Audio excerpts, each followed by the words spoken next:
Welcome everybody back to the Dragon's Lair. My name is Wade, and this is my show, Only Lore. In the grimdark of the 41st millennium, there is only lore.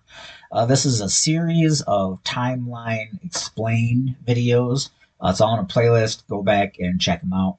So right now we are currently in the Old Night or the Age of Strife.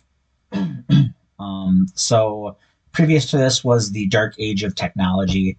If you've missed any of those videos or want to catch up, go back and check them out. So, Old Night or the Age of Strife. It's important because it's one of the most referenced times in 40K history. So, if you were to do a search on words, Old Night or Age of Strife comes up a lot. So, one of the things that's going on right now is that there are warp storms. And that they are spreading, and it's all over the galaxy. So warp storms are these giant storms that block out communication between worlds. It blocks out warp travel. It really messes with astropaths.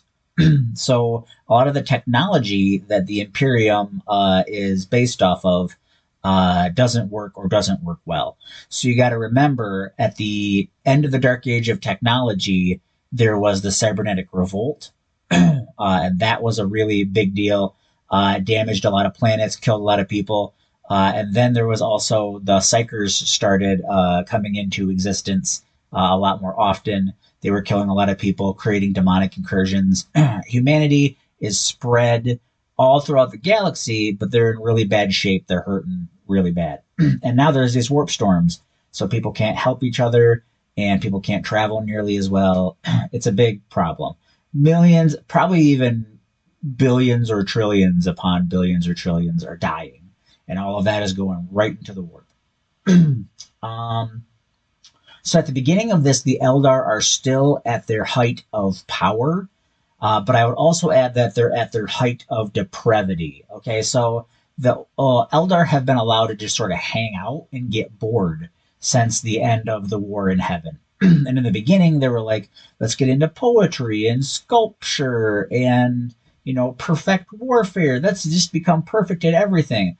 Well, eventually they got dull. And when you're basically immortal and got nothing to do with your time, you get into some really weird crap.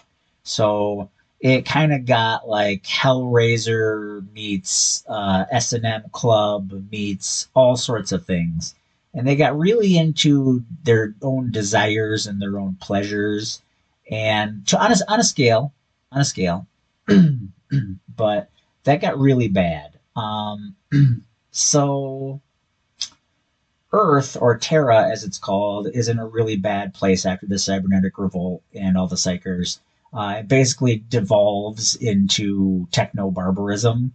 It's basically like Mad Max, but with like cyberpunk parts and stuff like that. And it's a really bad shape. Mars also has a civil war, and this is where you get the original Mechanicum and the beginning of their religion, because they start to worship the machines that keep them alive and provide everything that they need. So back to the Eldar, this is where the Exodites see everything bad going on in their culture, and they're like, we don't want a part of this. We don't want to be a part of this. And they basically kind of become like Amish Eldar.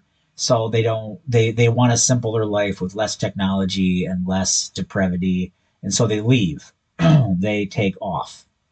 They split apart from the Eldar homeworlds.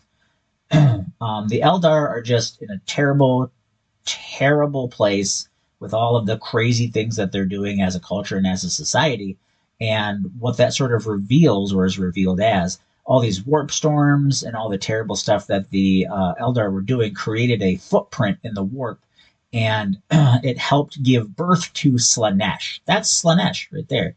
Slannesh is neither male nor female. They do refer to Slannesh as she who thirsts, but they also refer to Slannesh as the Prince of Pleasures. So Slannesh is a chaos god, one of the four.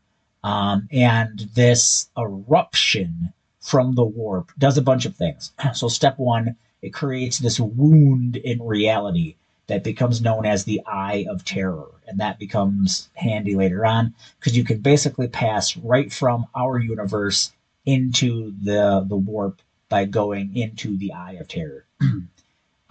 Also, it kills like 99% of all the Eldar, like that. They're just dead. And so the Eldar worlds are destroyed. A bunch of the Exodites survive. A bunch of the Craft Worlders survive. So those are Eldar that are on giant, like continent-sized spaceships that they were outside of the blast radius. And then those who would come to be known as the Dark Eldar survive because they're tucked away in a pocket dimension called Gamora. So that's kind of what happens with the Eldar. Bad news. Okay, because Slaanesh is sort of brought into existence from all of the craziness that the Eldar were doing for so long, and it got so intense that now when an Eldar dies, Slaanesh shows up ready to consume their soul. And then when all those Eldar died, when Slaanesh was born, then she, it, they, them, him, whatever. It's a demon. No need to respect a demon. All those Eldar that died were devoured by Slaanesh. So Slaanesh got even stronger and more powerful. So this sees the end of the Eldar Empire. And from that moment on, whenever an Eldar dies, Slaanesh is there ready to consume them.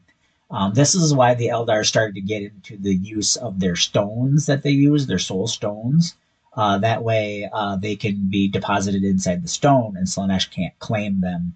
It's a way to try to cheat Slaanesh out of power. Another thing that happened is Slaanesh then went into the warp and killed most of the Eldar gods. I don't know a lot about Eldar gods. I don't know why they were in the warp. But basically, 3 Eldar gods are left alive. Their god of healing, their god of war, Cain, even though he gets shattered into a bunch of pieces. And that's what you see on the tabletop is an avatar of Cain. And then Jegarak, I believe is his name, which is the Harlequin god, the laughing, smiling Harlequin god. And there's some sort of weird prophecy where they're going to defeat Slaanesh and free the Eldar from Slaanesh, and Jegarak knows all about it. So I'll get more into that on a later date and time. But after all of this turbulence of the birth of Slaanesh, the warp storms go away. And that's a really big deal because as we're going into the 30th millennium, communication becomes possible again, and warp travel becomes possible again. And this is the opportunity that the Emperor seizes to inject himself back into the narrative. He reveals himself as who he is and that he has plans, and it's time to unite humanity. So the Emperor's been working on some projects. He's become an expert on several different types of science, one of them being gene crafting. And so this is kind of where he starts to get to work. He's got several tiered plans. And plan number 1 is to unite the solar system. And that's going to be in the next video, talking about the unification wars and different things like that. But that's where you get the first genetically engineered soldiers that were called the Thunder Warriors. So if you look back at really old 40K, and you see a guy that might be a space marine, but he also might be like a professional wrestler and he's got a ponytail, that was a Thunder Warrior, very most likely. This is an important period in history because there were warp storms that separated everybody, and then Slaanesh was born, killed most of the Eldar, ended the Eldar supremacy of the universe, and now the Emperor, the Big E, has said, I got a plan. I'm working on some stuff, and we're going to do some things and stuff. There's the Big E right there. So the Old Night / Age of Strife, there's the Eye of Terror right there, is a pretty important piece in history. It helps you understand why the Eldar just didn't monkey stomp everybody. That's Slaanesh's symbol. And it's getting us set up for some hope in the storyline. So go ahead and check out the other videos. I really appreciate you guys. We here at the Dragon's Lair understand that you can get your lore anywhere on the internet. So I want to say thank you for getting your lore here with us at the Dragon's Lair.